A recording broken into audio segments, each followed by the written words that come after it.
biloko ya butu ebimaka bautaka na butu basali et na moi biso to boyango pe na njela Mike pour la présidence.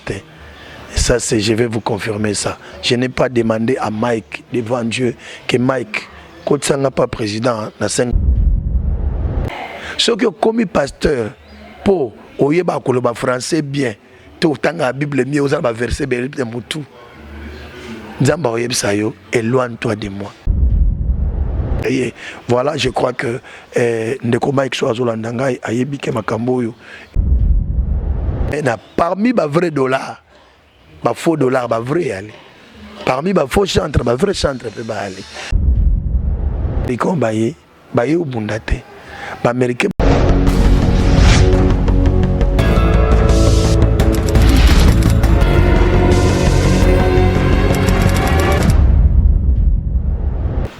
Merci de vous savoir si nombreux devant vos postes téléviseurs, mesdames et messieurs. L'attention que vous accordez dans poursuivre nos différentes émissions nous fait vraiment plaisir et toza vraiment reconnaissant na bino ndenge bo accorder attention pour na Rolanda biso. En tout cas, je ne peux pas en passer sans qu'il y ait kolakisa bino ndenge tozala vraiment d'accord na bino. Les lots solo là vraiment na frère José Nzita autre solane moi moukié par rapport il y a ba demande na bino ndenge bo salaki et il est déjà là avec nous. Merci vraiment infiniment à vous papa José Nzita mbote na yo.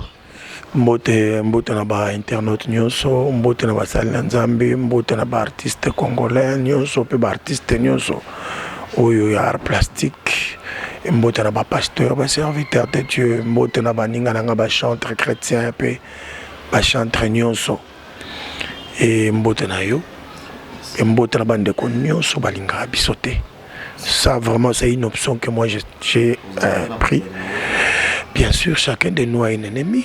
Okobo sanate, okobo yate vous un ennemi. Si vous avez la émission, vous avez un mutumoko boy soka moni azape kaka atala kudute. Mais vous avez rien. Vous soignez ça peut être mais alinga kokate. Donc azwa option ya kulinga ote. Ça faut ndimelaye, c'est son choix. Bible le dit, aimez vos ennemis, priez pour tous ceux qui vous maltraitent. Ce qui Bible les reconnaître que nous avons des ennemis. Au bout voilà. Merci beaucoup papa José. Nalinagi avant to kota vraiment une mission na biso basangwa mélodie ezande nini to moni ba déconfiné ba activité zongi mélodie zo se porter nini. Non mais vraiment la commission Nzambe.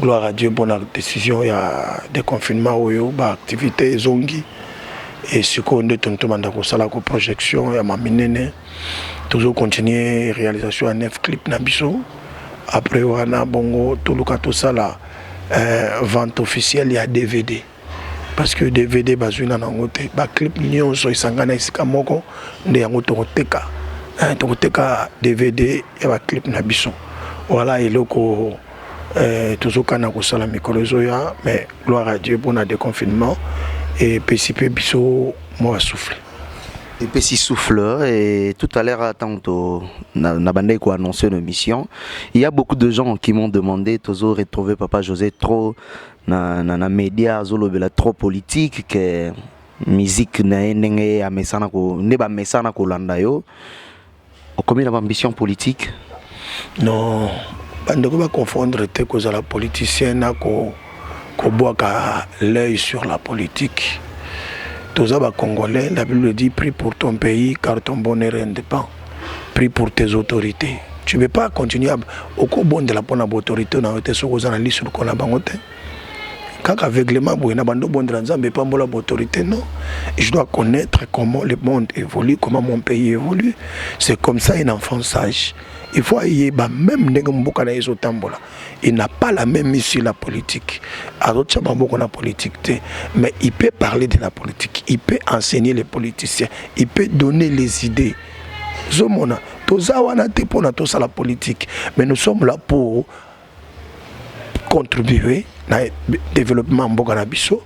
Si nous avons un mot ou quelque chose, les idées à donner à nos autorités, non, Dieu peut passer par nous pour avoir sa biso enseignement, pour sa battre. Non, si tu ne tiens pas compte de la politique s'occupera de toi un jour. pour les lois qui lipe mati bah nous va souffrir les lois qui bakangi l'église moi tout sambelezate donc tout ça est politique. Alors si tu as des choses à dire à la politique OK nakati ya unité na Assemblée nationale moi je suis pas député mais na pona voix oyo et que c'est pelisa voix oyo ngana mesana to voix oyo ko permettre ngai na loba o nazalango le média nous omona na koleka la média na koleka na télévision na nzembo nzembo na ngala yembisi faut donner voilà donc nous ne sommes pas politiciens bien-aimés mais nous ne sommes pas aussi analystes politiques mais nous sommes des fils du pays qui s'intéressent aussi à la politique. La situation politique qui a pays ces derniers temps, vous avez évalué parce que vous avez dit tout à l'heure qu'il y a besoin de contribution européenne, ça n'a pas politicien, vous pouvez aussi enseigner les politiques. Situation, il y a est-ce que ça va ou ça ne va pas? Ça va ou ça ne va pas, je ne dirais pas, Minakoloba, et ça va au rythme de Jésus. Pourquoi je suis un rythme à Jésus? Je suis bato yo bazondima ke mboka na biso ezali suso ezala kite naza bato bazondima ke Yesu Kristo azo faire partie ya biso azo contribuer na développement ya mboka na biso parce que c'est lui yende mutu topesa ki mboka oyo poto tambusango na ye tolobaki ye azala liboso biso tozala na sima benga qui est na miso bato nyonso na stade tolobaki na ye assis-toi sur le trône soit le maître et surtout bengisi Yesu les choses ne se font pas seulement de biso moko toza na ye ensemble alors niveau mboka ezokende pas nzambe balobaka hein c'est lui qui est le maître des circonstances et des temps il prépare tout makambo nyonso oyo mtaotala oyo eza na volonté na ye mon frère et salama oyo eza na volonté na yete na mboko esama te et na koyebisa suba ndeko niveau mboka na biso ezali ba oyo nyonso bozomona ba mipepezo yanga nazobenga ngo les désordres de traversée pourtant tozouta kana tozouta Égypte poto katsa kana il y a eu des réalités na katia mai mer rouge batanga ba réalité nyonso te un enfant peut tomber bat baniati ya kufi o le landenge ni na katia mai yozo luka so sauver kende chenette na yo ore koko ya moyo kozongoza te parce que le peuple azo ya kebele ba réalité za kimingi na katia traverser moi d'autres yebisa bino qu'est-ce qui se passe ezate kala mingi te tozokota na kana et na kana otokota neska to déterminer qui est qui katia kana voilà et loko na koloba ngala zo mona plus mboka na biso na dimension spirituelle que na politique parce que tout ce qui est physique moto engendra kango eza spirituel nyonso tokolo bande ko na ngai oyebaka na monde politique biloko ya butu ebimaka ba utaka na butu basali sali e na moyi biso to boyango biso to zebisa nzamba sala sala poya yango biso to ko croire na politique ya butu na politique ya ba désordre na politique ya kisi na politique to croire na ngote nous croyons à la politique de Jésus o ya pesi biso albina biso c'est lui qui bâtit sa moi travaille en vain. Outi ko ça la chanson moko état de siège c'était une manière pour vous ya ko encourager bafar d'essai na biso aujourd'hui tomoni état de siège ndengezo kendele mais tomoni to bengisi ba armée mosusu à l'occurrence ba armée américaine o baye pona ko soutenir yango na moni pe armée kenien est-ce que ezocha à l'aise far d'essai oyo encourageaki tomona ipe ne bandelinde ba bandaki mais lelo oyo tout ça na biso appel na barmé oyo ya bapaya non faire de ces soda makasi eloko makasi kilo je salue le CFMG le chef d'état-major général papa Mbala hein papa Mbala que j'aime beaucoup n'a pas mboli ba généraux nyonso général Tango Fort l'IGF de l'armée mon général Tango Fort na lelo mabe vraiment en tout cas makambo sala na sepel nango oyebi tala bato bazoye bate état de siège oyo ndeko matsa koti ya mboka na biso état de siège ndeko matsa koti ya fachi état de siège oyo ndé ko valoriser mandat ya Faci tala depuis 2 décennies 20 ans to perdre plus de 10 millions de personnes bayibi moni ba américain baye obundate ba américain baye ko tia point na ba pareil baza nango pour na ko aider biso to détecter lisusu côté nini baza poto kanga bango bien. Non. Barosa la mafia te. Bisika nyonso baleka soki ba kei délige. Te. Barosa délige awate. Ici notez bien, Christ est déjà là. Jésus les avait dévancés. Christ si a dévancé bango. Na mboka oyo Yesu ndem tazali awa. Bazo ya nazoloba Yesu liboso.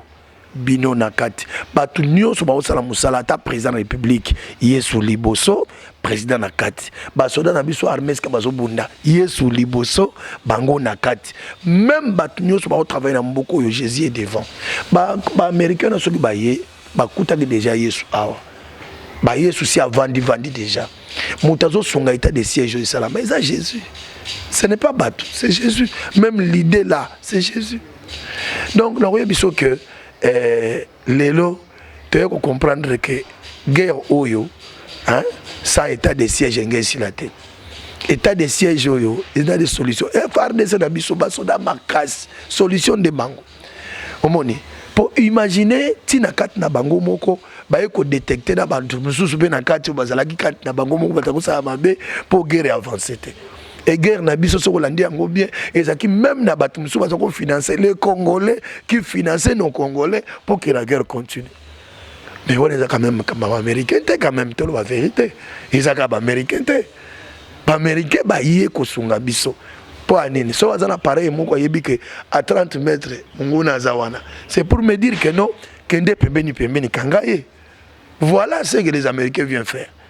Bah il juste ko aider biso to détecter ba o ba kota na mabele est-ce que ba kunda mo biloko est-ce que ba pour est wana ezala assaini penza ti tozo clôturer est to yebake grenade etika na mabele te bombe eza na sa mabele te voilà loko ba ko sa na mboka na biso juste pour nous aider mais biso moko nde to na champ yo zo landa te landa ka information à faire de ndenge bazo décapiter ya osakana te et puis lelo ba témoignage batanga mbona bazolba to komola la pongi tozoyo kasusu to na butu te donc baba noko baloko Kinshasa ndenge zo dolala ka wasa ko yoka coup de balle ndenge pe bango bakomi félicitations chef de l'état félicitations CFMG félicitations au général Tango Fort le général Simplice général Christian le général tout les généraux général pas diri général boza ebele ba généraux ah la général Bopambolama vraiment Mambo ça les a bien et ngai naza FARDC donc na soa ko za la FARDC na malobate na sibomoni yango toza na bino voilà eza na mutu mort depuis Paris mémoire Bouefo aloba ina ngana tuna yo nzembo wana état de siège pour nani clip nango salaki yango kuna na STT o mega relaxa o poster peta bana wana pendant état de siège oyo est-ce que évolution et comité ou mega kopesa moi image moko la qui ça vraiment mboka ndenge nini komeli pendant l'état de siège et puis abakseki mutuna mususu alobi ozaki financé par nani yo mo mto réaliser loko wana bandeliti suka. Oui sincèrement ils a la première question na koloba boye pona kobeta kuna sur ça pour monitango makambo ezalaki ba mesure barrière ezalaki makasi ba rassemblement populaire ezalaki te nde loko freiner biso pour to matamba côté wana ba rassemblement populaire ezalaki te soki netinga na comme place wana bat bakoye belé bana bakoye belé pour ne pas permettre propagation ba maladie yango monitor arrêta ki tongaki loko wana te mais déjà loko la ba lever suspension ba lever option wana ba lever mesure na kanisi sikonde tokendo sala susu clip thème grand concert avec le ministre Sami de l'affaire étrangère vice-ministre Nzamba Pambolayo azar ressuscitant ya Ituri na kanisi ngai na ye na j'ai fait CFMG na biso na basoda tokende ko bina ça veut dire tokende ko fêter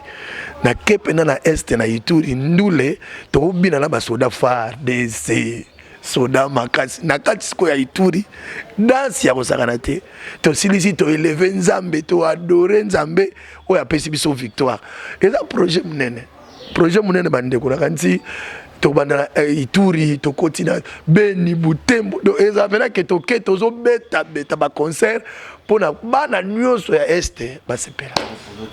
Ouais. Oui, Papa José, nous sommes kende kende. Nous avons une bande de l'émission. Ah, au salut, bande de gonon sur ba chantre. Est-ce que ça a bande de ba chantre ou ils ont un problème ou communication comme moi matata? Devant Dieu, devant les hommes, en tout cas, nous avons un chantre mon côté oyo. Tozo kana tete, azate. Tozo kana bien na bango nyonso.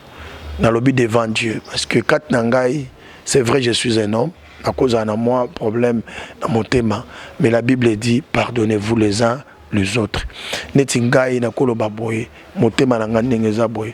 Ils ont un problème à tant chanter à mon côté. Mais ce sont des gens qui voulaient nous créer des problèmes. Naïbi koto ngokoma, c'était une émission faite à la télé et cette émission na loba makambo mosusu. Mais bato bakenda kotiango, bakamati ba changer titre. Titre bapesa ki yango makambo na lobaki na kati te bakamati maloba nanga na loba na kati bakangisi yango ba créer maloba moko boy oyo nga na tika koloba te et les gens ont suivi ça, ils ont cru que c'était ça à l'intérieur, mais ceux qui ba continuer émission ba mona que les paroles qu'ils ont rassemblées devant là c'était pas ça yango te na lobaki na kati yango nazo interpeller ba journaliste. C'est vrai, nous vous aimons, vous êtes nos partenaires, mais bon soignez paix. Parce que quand vous faites très mal, vous nous créez des problèmes. Je n'avais pas de problème avec mon frère Mike. Et le Kouane a créé les problèmes. Et que ça, le Kouane a créé problème. Heureusement que c'est un pasteur, il comprend, il a compris que mon cœur n'est pas contre lui. Et il n'est pas à contre Ngaïté. Naïbi que Alanda qui paye émission, il a trouvé à l'émission pas de propos où Yohana va créer. Voilà, je crois que Ndeko Mike Soazolandangai a yebi que Makamboyo, ils sont des nini. Babloka Pampamba Yango, on a les gars qui prennent émission à Christian Bosembe, on a recadré le frère pour lui dire que ce n'est pas comme ça qu'on peut chercher l'argent. On ne cherche pas l'argent sur la tête des gens. Non. Mais Naroyo Kayo, et puis Narolando Mission, ils ont Babescar Ndetolobara, Balngaï ba créé. À ma grande surprise, l'autre fois, on a pasteur Denis Lessi. Il y a un qui a affirmé en haut. Il y a le bic non par rapport à Nenge Falaki Bayamba, on a mon kondiamboka, albigo yegutu, à Sengelaki audience, mais tellement yo yebagi que Mike Kalamba yazana mo accès kuna et permettait quitter Nanzela Mike Alekakuna, mais pasteur Denis Lessi a le bien on que non au CP l'a quitté. Non mais bon, il y a tenagi ba propos il y a yebi ça n'engage que lui. Mais Ngana Mike n'a pas de problème. Dans le cas qui peut Angela Mike pour la présidence, ça c'est, je vais vous confirmer ça. Je n'ai pas demandé à Mike devant Dieu que Mike, quand ça n'a pas président, na senga qui en non. Mike a simbi makamunangate. Et les jours où je suis à la présidence, pour tant que je la présidence, tant que je suis à la présidence, tant que je suis à la présidence, Mike n'était pas là. J'ai parlé des protocoles des Zongisa Kingai. Je n'ai pas dit Mike. Mike, la présidence, n'a pas qualité. Mike a des affinités dans le président. Mais Mike ne travaille pas à la présidence. Mike ne peut pas avoir une décision, prendre une décision dans la présidence. Non. Mike n'est pas de la présidence. Mike, c'est mon frère, c'est un pasteur, mais qui a des affinités avec le président. Il peut plaider pour moi. Moni, le Belanga président, mais Mike ne peut pas me chasser à la présidence. Il n'a pas cette qualité. Donc, il ne faut pas confondre ma cambouté. Donc, Mike, c'est mon frère, c'est un pasteur, c'est un frère chrétien, musicien que je connais, que tout est musique. Donc, ce que j'ai ma cambouté, et les Canadiens TVT quand même. Voilà. Hein? Merci beaucoup Nabatunia Sobazo Landabiso. Je crois que na dossier wana vraiment Papa José Meki expliqué, il a été vraiment clair. Il n'y a pas de problème. Il y a les gens qui veulent créer des problèmes et on en zizani. Donc il y a un frère Naé Baza vraiment sans problème. Et dernièrement na monaki na ba réseaux sociaux na tangaki lo na réseaux sociaux lobby ke okoki koyemba na musicien profane moroté. Je sais pas, est-ce que Ozwa qui demande, qu'est-ce qui t'a poussé à dire ça? Non. Ezaki système, tu n'as pas question. Ceux qui n'ont pas banzembo nzambe na musicien profane. J'ai dit non. Nzembo nzambe ba yemba kango te na moto yo azanga connaissance ya makambo nzambe non. Po yemba nzembo nzambe na mwana nzambe il faut mutu wana pe ayeba Yesu malamu. David a lobby, je ne peux pas chanter le cantique de l'Éternel dans une terre étrangère.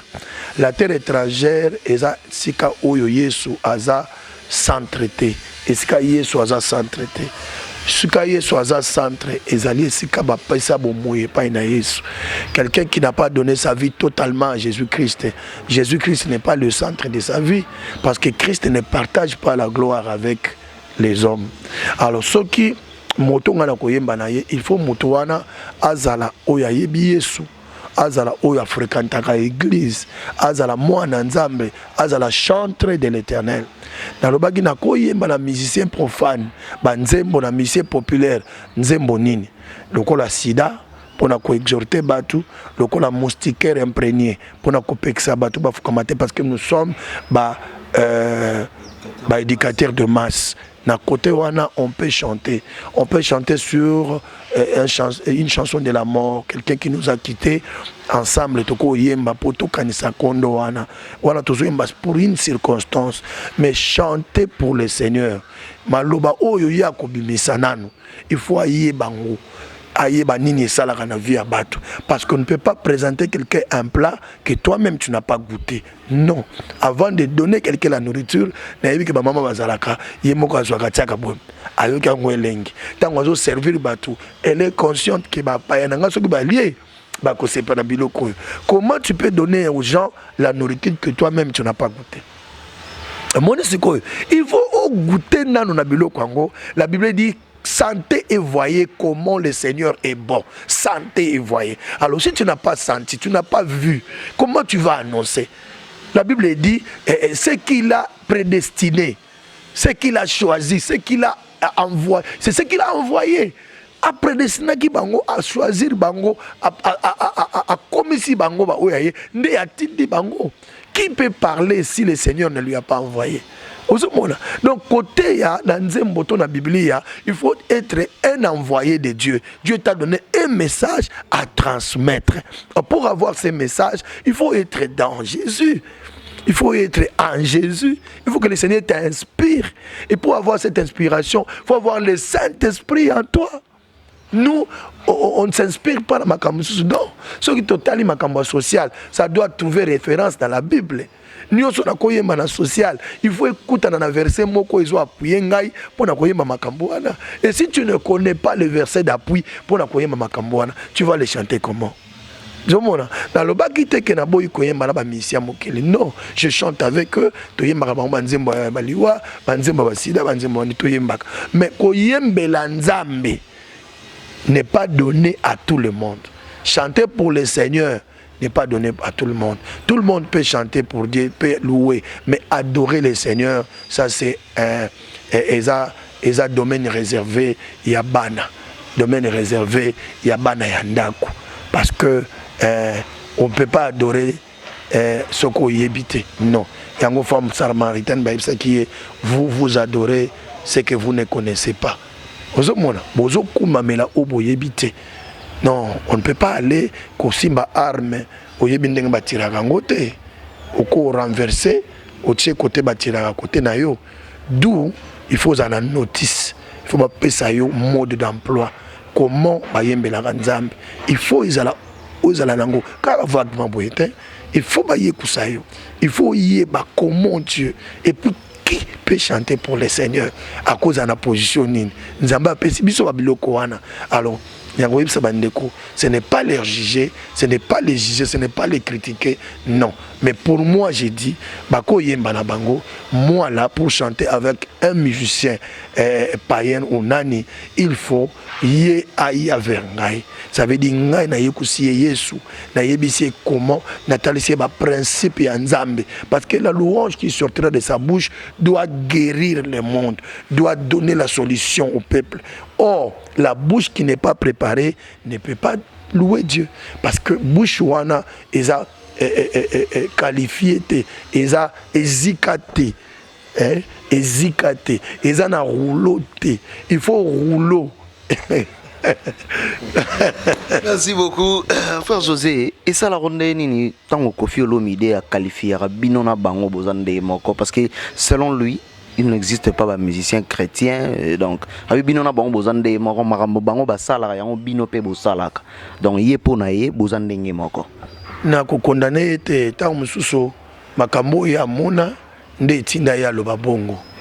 Bato musu ya kutana na bango na bakwa kutana na bango nde tindaka mona tozalaka ndenge moko ça eza conception na ye tant mususu azalaka na coin moko boy oyo bango ka bakendaka mais surtout ki amoni mwana nzambe moko boy na coin wana aosala pe makambo bango basalaka tu vois maintenant alors bah c'est que tout ça na biso ndenge moko mais na parmi ba vrai dollar ba faux dollar ba vrai ali parmi les faux chantres, les vrais chantres, donc ngana koloba ya musala moko na yete do ya musique et la spiritualité sainte tobetaka eza spiritualité ba studio chrétien ezate ba studio so spirituel ezate ba studio nyonso ba matériel ba tekaka mixeur guitare ezalaka nango spiritualité eza ba instrument côté wana za raison pour te kota ba studio moko ba ingénieur moko côté on a la raison mais côté azobosana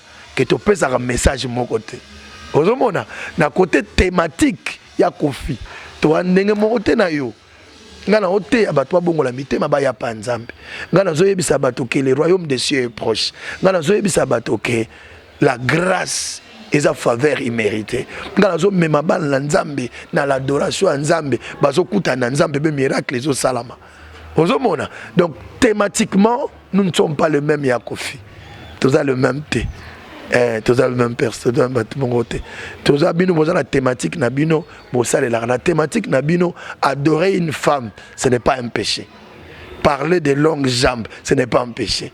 Kolobela mabela moi si na domaine nabino, c'est pas un péché. Okotanga même maramambetu, obandolo bana ondenge ni bosaka na mbetu, c'est pas un péché dans le domaine nabino. Mais chez nous, on adore que des seigneurs. On ne peut pas mélanger les seigneurs avec des choses du monde, non. Ozomona, peut pas nabino ko buaka mutu, eza na ngoli sumte. Ozomona na kati ya nzembo na yo bando yemba mutu oyembi mbongo na ye oyembi ndenga bimaka kenda kapoto bando yemba pe ndenga liaka oyembi na bafulera lupangu na ye ça pana bino lorote et ça lorote eza bino ndenge na bino wana ndenge na bino ya Koffi mais biso côté na biso on ne peut pas adorer quelqu'un on ne peut pas mélanger Dieu avec une chose non c'est Dieu qui prime. Alors ceux qui n'ont pas yembeli moi si eza lokola na adorer pas na biso. Donc on dit que thématiquement, tous a mon côté. Et puis nous sommes inspirés par le Saint-Esprit.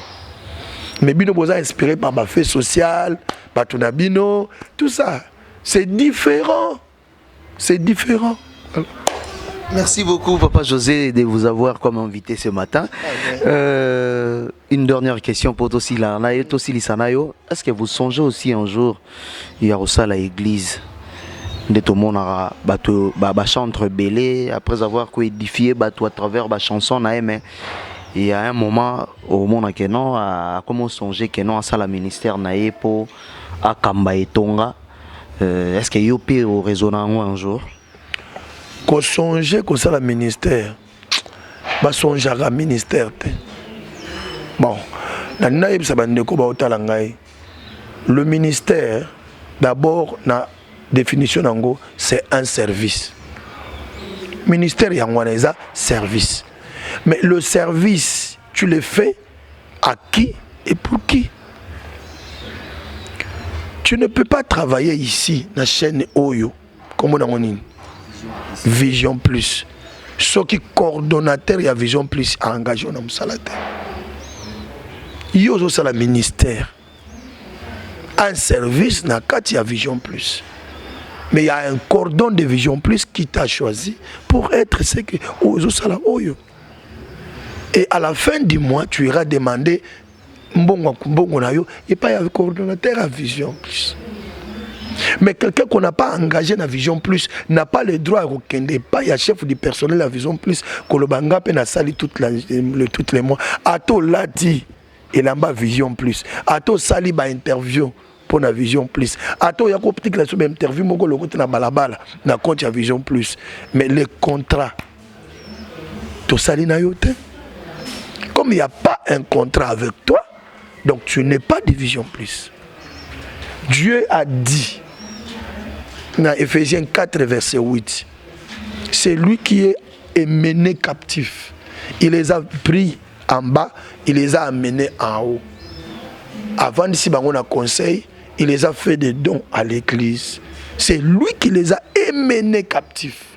Amenés, mais amenés, ils allaient sans ta conscience, sans ta volonté, par force. Nzamba Zubino. Sans ta volonté, sans qu'on consulte. Il t'a émené captif à tombolo likolo, à saliodon dans l'église. On ne peut pas devenir pasteur, on est devient, on est choisi, on est établi pasteur. Ceux qui ont commis pasteur pour batindi yo, mukolo wana yeso ayebisa yo, éloigne-toi de moi, toi qui commettais l'iniquité. Je n'étais jamais connu.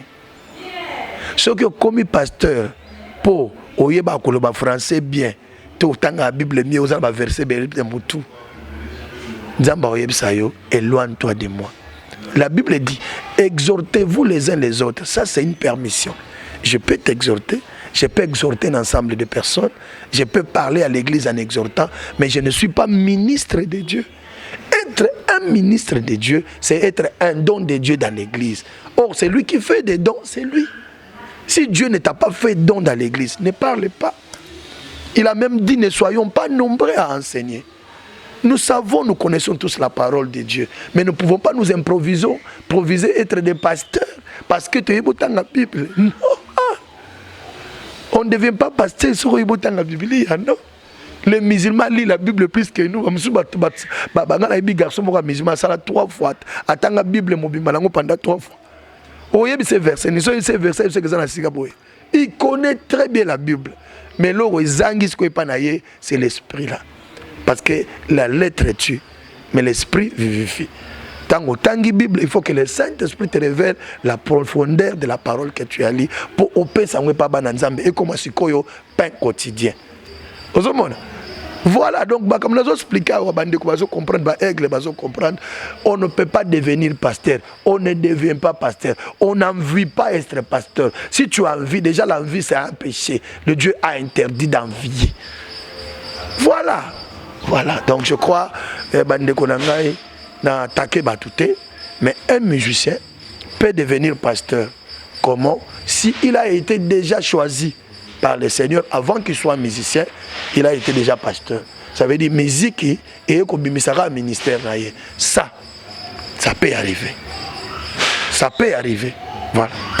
Merci beaucoup et je tiens à saluer notre cordon Trésor Walukonka, sans oublier Madame Bella Dinganga, Isika Bozwami na Pesibino vraiment beauté, Papa José Tokomi na Suka, Lilo Basuka na journée à Lelo Potosili nayo. Lilo Basuka ezali koyebisa bana nzambe nyonso sika bazali rachetons le temps car les jours sont mauvais. Mikolo yo za mikolo ça ba jeter soko ndimela yesu ndimela ye bien parce que lelo na komo mona batu mingi yo babomba maki bazala kosala mamna nkuku ko benga batu boya kozwa na nkuku bokota boya kozwa ba nini ba komi ko tia ba banderole ko benga batu officiellement ba culte ba religieux tombwami bango nyos contre Christ pe ba ye. Alors ce n'est plus le moment de nous aventurer sur le nom de Jésus. So ba benga yo tetika. Soba benga yo kangama na nzambe. Si tu n'as pas un ministère pris, monde la kaka nzamba osunga yo, c'est mieux d'hériter le ciel que kozoba gratte-ciel à mokilio yo pour konangwap. Voilà, et le dernier mot que je voulais m'adresser n'est pas na batu nyonso kolingamboka na biso malamu koleka. Même si la personne de Fachi a ça la komabe, mais le Congo n'est pas de Fachisel. Le Congo c'est à nous tous. Aimez le Congo d'abord, sois patriote. Hein? So Congo tonga na Congo ya kotonga onongo salsa ba Congolais salisa bango ko kangela biso kanda te polinga Fachi te Fachi ya koleka mutusu pa ko ya nae mais Congo ekotikala ya biso La Bible dit prie pour ton pays car ton bonheur en dépend. Voilà, et le numéro dans le téléphone 081 686 72 52 81 686 72 52. Appelez-moi pour ma remarque. Tant que vous bakou, reproche na yo est important. Merci beaucoup, tout est bien qui finit bien et je tiens vraiment à saluer Exaucé Monvoudi qui est derrière la caméra. Bandego Balandi, j'espère bientôt Koutani Bongo Mbala Sima na programme Moussoussou, na invité Moussoussou. Ciao.